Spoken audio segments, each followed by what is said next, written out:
Welcome to the Fame Files. Get ready to rock, because this time, we're diving into Louder Than Life 2025. Oh man, this year's lineup, it's insane. It's huge. Over 160 bands, 6 stages. 6 stages. Louisville, Kentucky, September 18th to the 21st. You're telling me.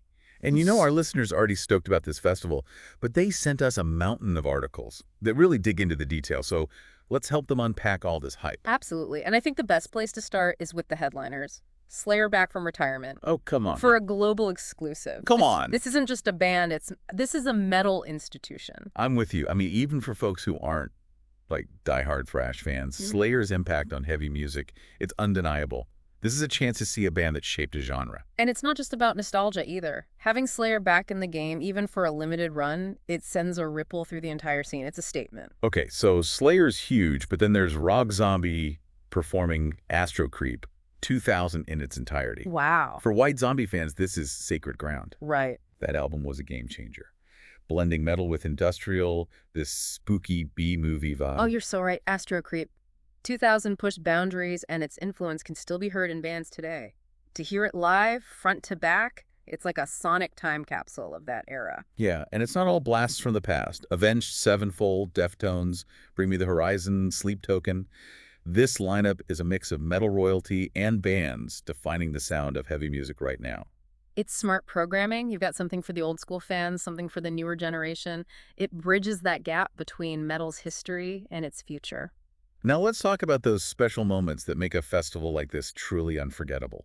I mean, Slayer's comeback is one for the books. Of course. But you've also got Trivium playing Ascendancy for its 20th anniversary. Ascendancy was a pivotal album for Trivium. It blended melodic death metal with metalcore, and it really put them on the map. For a lot of fans, this album is a cornerstone of their musical identity. Oh, for sure. So to hear it played live, especially in its entirety, it's going to be an emotional experience. And let's not forget those reunions. Acid Bath, Snot, From First to Last. These are bands that haven't graced the stage together in years. For some fans, this is a chance to relive their youth, to see bands they thought they'd never get to experience live. It adds another layer to the festival. It's not just about the music itself. It's about shared history, nostalgia, and the energy that comes with seeing these reunions come to life. And here's where things get interesting for someone like our listener who may not be from Louisville. This festival isn't just a massive party. It's an economic engine for the city. We're talking millions of dollars pumped into hotels, restaurants, you name it. Exactly. You have fans traveling from all 50 states internationally to be a part of this. They're booking flights, they're renting cars, exploring the city. It's a tourism boom. And let's not forget about the urban bourbon trip. Oh, yes. Kentucky is bourbon country, and Louder Than Life brings a whole new wave of bourbon enthusiasts to the city. It's a great way for attendees to experience the local culture and flavor of Louisville, and it benefits those local businesses directly. It's a win-win situation. So let's say our listeners is ready to book their trip. Yeah. What are their ticket options? I know there's everything from general admission to the VIP treatment. You've got your basic GA passes, then you step up to VIP with perks like dedicated viewing areas and exclusive bars. And then there's the Angels Envy Top Shelf VIP experience. Oh, okay. Which is like luxury on overdrive. Angels Envy Top Shelf VIP. Sounds fancy. What exactly does that entail? Think gourmet food, premium drinks, private viewing platforms, and even access to artist lounges. It's the ultimate festival indulgence. Wow. And for those who want to fully immerse themselves in the festival atmosphere, there's always camping, right? Absolutely. They have on-site camping options from standard tent camping to, you guessed it, glamping. Here's where it gets really interesting for someone who loves their creature comforts. Glamping at a metal festival. It's like the best of both worlds. So what does glamping at Louder Than Life look like? It depends on the package you choose, but we're talking real beds, electricity, maybe even private bathrooms. It's a far cry from roughing it. That sounds amazing. Especially after a long day of rocking out, you can retreat to your little haven of comfort. It's a great way to stay close to the action without sacrificing comfort. Plus, you can really connect with the festival community in the camping areas. It's like its own little city within the festival. Okay, so we've covered the basics, the lineup, the impact, the logistics. But let's face it, with a lineup this stacked, the real question is, how do you even begin to tackle this festival? That's the million-dollar question. Where do you even start with 160 bands? It can feel like trying to drink from a fire hose of rock and metal. That's a great analogy. You're absolutely right. It's exhilarating and overwhelming at the same time. I think the key is to prioritize. Go into this knowing you can't see everything. What bands are absolute must-sees for you? What experiences are at the top of your list? You got to be strategic about it. Otherwise, you'll end up running around in a frenzy and missing out on the things you really wanted to see. Exactly. And remember, there's always next year. Louder Than Life isn't going anywhere. And there will always be new bands to discover and new experiences to be had. So for our listener who's ready to dive into the deep end of Louder Than Life, where should they start? What are some tips for navigating this massive festival? I think a good starting point is to familiarize yourself with the lineup and the festival map. Figure out which stages are hosting the bands you want to see and get a sense of the layout. Right. You don't want to be sprinting from one end of the festival grounds to the other, missing half a set because you didn't realize how far apart everything was. And honestly, just be open to the experience. Let yourself get swept up in the energy, explore different stages, and be open to discovering new bands. That's part of the fun of a festival. Sometimes the best moments happen when you least expect them. You're walking by a stage, hear a killer riff, and suddenly you're hooked. Exactly. Those unexpected discoveries are what make festivals so special. You never know what hidden gems you might find. And hey, even if you don't catch every band on your list, you're still guaranteed to have an incredible time. Louder Than Life is about more than just ticking off names on a lineup. It's about the overall experience. It's about the energy of the crowd, the camaraderie, the shared love of music. It's about being a part of something bigger than yourself. A community of like-minded people who are there to celebrate the power of rock and metal, and that's something pretty special. I think that's a perfect place to wrap up this first part of our Louder Than Life deep dive. We've laid the groundwork, explored the lineup, and even touched on some festival survival tips, but there's so much more to unpack. Stay tuned, because in the next part, we'll delve even deeper into the heart of Louder Than Life. We'll talk about the impact of these reunions, the rise of some of these newer bands, and what makes this festival a must-attend event for any rock and metal fan. So grab your earplugs, crank up the volume, and get ready to rock, because Louder Than Life is just around the corner. It's mind-blowing to think about the sheer scale of putting together a festival like Louder Than Life. We're talking over 160 bands. Yeah. Their gear, their travel, Right. it's a logistical ballet of epic proportions. Yeah, it's like orchestrating a heavy metal army. Yeah. And then you've got the fans, the Oh. food vendors, the stages, the security. It's a temporary city Right. built on a foundation of rock and roll. Absolutely. And speaking of the city, Okay. let's talk about Louisville for a second. Yeah. It's not just a random spot on the map. Huh. It adds like a unique flavor to the Louder Than Life experience. Absolutely. Louisville has this cool, down-to-earth vibe, and it's the heart of bourbon country. I can imagine festival goers, taking a break from the mosh pits to sip some fine Kentucky bourbon. Our listeners thinking the same thing. Oh, yeah. And they'd be right. The festival even has the Kroger Big Bourbon Bar, where attendees can sample a variety of bourbons and learn about Kentucky's rich bourbon heritage. Talk about immersing yourself in the local culture. It's not just about the music. It's about experiencing everything Louisville has to offer. Right, and let's not forget the economic impact. We touched on it earlier, but this festival brings in serious cash for the city. Millions of dollars, in fact. It's a huge boost for tourism, hotels, restaurants, those bourbon distilleries we were just talking about. It's a win-win for everyone involved. But beyond the economic benefits, there's something special about the community that forms at a festival like this. It's a gathering of tribes, united by their love of heavy music. You see people from all walks of life, all ages, all backgrounds, headbanging side by side. It's a powerful reminder that music can transcend differences and create a sense of belonging. It's a beautiful thing. And it challenges the stereotype of metal fans being all about anger and aggression. There's a real sense of camaraderie and shared passion at Louder Than Life. Absolutely. It's like a giant family reunion for headbangers. Right. And that shared passion creates this incredible energy that's palpable throughout the festival. Okay, so our listener is sold on the experience. Now let's get practical. They can be there for 4 days.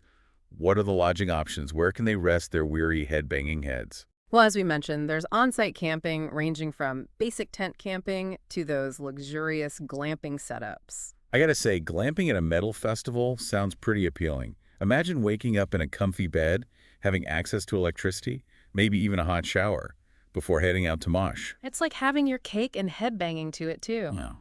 And for those who prefer a more traditional hotel experience, there are plenty of options in and around Louisville. And transportation. If our listeners flying in, what's the best way to get to the festival grounds?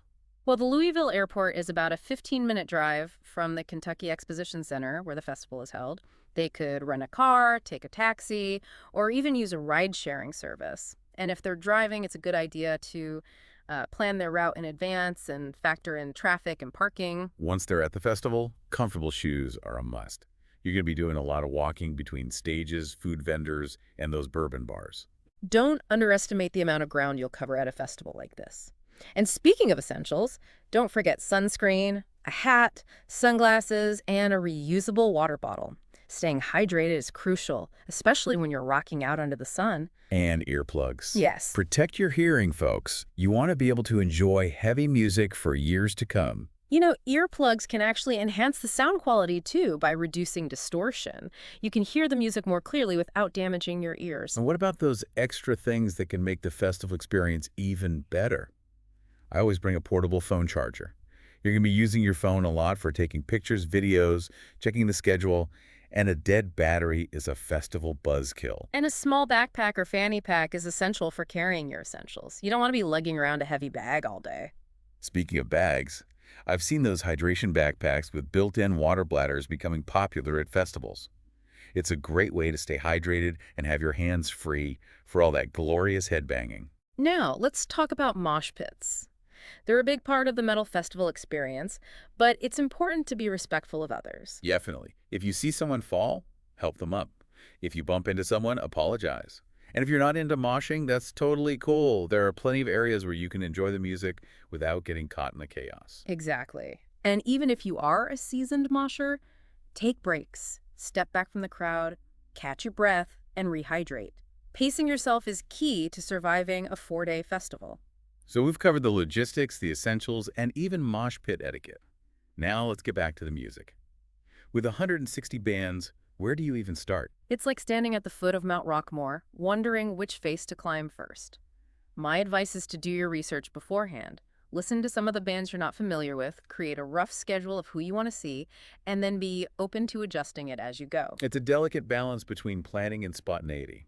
You want to make sure you catch your must-see bands, but also leave room for those serendipitous discoveries. Some of the best festival moments happen when you stumble upon a band you've never heard of and end up having your mind blown. Those unexpected musical encounters are pure magic. So as we wrap up this part of our louder-than-life adventure, let's leave our listener with a final thought. Go into this festival with an open mind, a sense of adventure, and a whole lot of excitement. Because Louder Than Life is more than just a festival, it's a celebration of the power and community of heavy music. It's a chance to connect with like-minded souls, discover new bands, and create memories that will last a lifetime. And with a lineup this stacked, it's guaranteed to be a wild ride. All right, we've covered a lot of ground, but let's get down to brass tacks. Our listener is hyped, they've got their tickets, maybe even a sweet glamping spot reserved. But with 160 bands over 4 days, where do they even begin? It's the ultimate festival paradox. So much amazing music, so little time. It's almost like trying to choose your favorite riff from a Pantera song. Impossible. Okay, maybe not that tough, but I do think our listener needs a solid game plan. Otherwise, they'll be running from stage to stage, ending up exhausted and missing half the fun. Right. Remember what we talked about. Prioritizing is key. Think of those legendary headliners like Slayer and Rob Zombie doing Astra Creep. Those are your anchors, your can't-miss experiences. I'm picturing our listener with their festival app open, highlighting those must-see bands, like they're plotting a heavy metal treasure map. Exactly. And once they've got those locked in, they can start filling in the gaps. Maybe there's a newer band, like Sleep Token, they're curious about, or a genre they want to explore further. This is where a little bit of pre-festival listening comes in handy. I'm all about those festival discoveries, but you don't want to waste precious time on a band that just doesn't vibe with you. A little research goes a long way. And speaking of time, remember what we said about travel time between stages. Louder Than Life is huge. Factor in those distances and maybe even build in some buffer time for bathroom breaks, merch lines, or grabbing a bourbon at the Kroger Big Bourbon Bar. Because, let's face it, sometimes those lines can get longer than the wait for a new Tool album. Oh, for sure. And here's another pro tip for our listener. Embrace flexibility. Don't be afraid to deviate from that meticulously crafted schedule if something catches your ear. You mean those moments when you're wandering between sets and you hear a riff so heavy it makes the ground shake, and suddenly you're front row at a band you've never even heard of? Exactly. Those unexpected musical encounters are part of what makes festivals so special. It's about surrendering to the flow of the music and the energy of the crowd. It's about those happy accidents that lead to discovering your new favorite band. Now, speaking of favorites, let's dive into some of the bands that are generating the most buzz for this year's Louder Than Life. Well, as we've mentioned, Slayer's reunion is a monumental event. They're considered one of the big four of thrash metal, alongside Metallica, Megadeth, and Anthrax, and their influence on extreme music is undeniable. Think about it. Slayer's music helped define a whole subgenre of metal. For many fans, this isn't just a concert, it's a pilgrimage. And then you have Rob Zombie performing Astro Creep, 2000 in its entirety. This album wasn't just a commercial success, it was a cultural phenomenon. It blended industrial metal with this horror-infused aesthetic that was totally unique at the time. This is more than just nostalgia. It's a chance to revisit an album that pushed creative boundaries and left its mark on a generation of musicians. And let's not forget Avenged Sevenfold, headlining their only U.S. show of the year at Louder Than Life. They've evolved their sound over the years, incorporating elements of classic rock and metalcore, but their live shows are always a spectacle. They know how to put on a show, that's for sure. Yeah. From pyrotechnics to elaborate stage setups, they bring the drama. Now let's shift gears and talk about some of those newer bands that are shaking up the rock and metal scene. We've already mentioned Sleep Token, but they're worth highlighting again. They've cultivated this air of mystery with their masked identities and their sound that blends atmospheric metal, prog rock, and almost spiritual lyrics. It's like they're channeling something otherworldly, and their live performances are hypnotic. You get sucked into their sound. Another band to watch is Bad Omens. They've mastered the art of blending heavy riffs with soaring melodies and emotionally charged lyrics. They tap into this raw vulnerability that resonates with a lot of younger fans. It's almost like they're the bridge between the metalcore of the early 2000s and the more modern sounds of today. They're heavy, but they're also accessible. And speaking of accessibility, Spirit Box is a band that's broken down barriers with their unique blend of technical metal and catchy hooks. Their vocalist, Courtney LaPlante, has this incredible range that can go from guttural screams to soaring cleans in an instant. She's a powerhouse. And their music is both brutal and beautiful. They're a perfect example of how the boundaries of metal are constantly being pushed. And beyond those three, there's so much to explore on this lineup. From the technical death metal of Lorna Shore to the progressive metal mastery of Dream Theater to the comeback kids like Acid Bath and Snot, there's something for everyone. It's a veritable feast for the ears. And beyond the individual bands, there's that intangible energy that makes a festival like Louder Than Life so special. It's about more than just the music. It's about immersing yourself in a community of people who share your passion for heavy music. It's about those moments when you're screaming along to your favorite songs, surrounded by thousands of other fans, and you feel this sense of unity, of belonging. It's a powerful experience, and it's something that you can only truly understand by being there. By feeling the energy of the crowd, the heat of the mosh pits, and the shared love of music that permeates the air. So if you're on the fence about attending Louder Than Life, take our advice. Just go for it. Yeah. You won't regret it. It's an experience that will stay with you long after the last band has played and the echoes of the music have faded. And that wraps up our Louder Than Life deep dive. We hope we've given our listener everything they need to navigate this massive festival and have an unforgettable experience. Go forth, embrace the chaos, and let the music guide you. And remember, stay hydrated, wear comfortable shoes, and protect your ears. We'll see you in the mosh pit.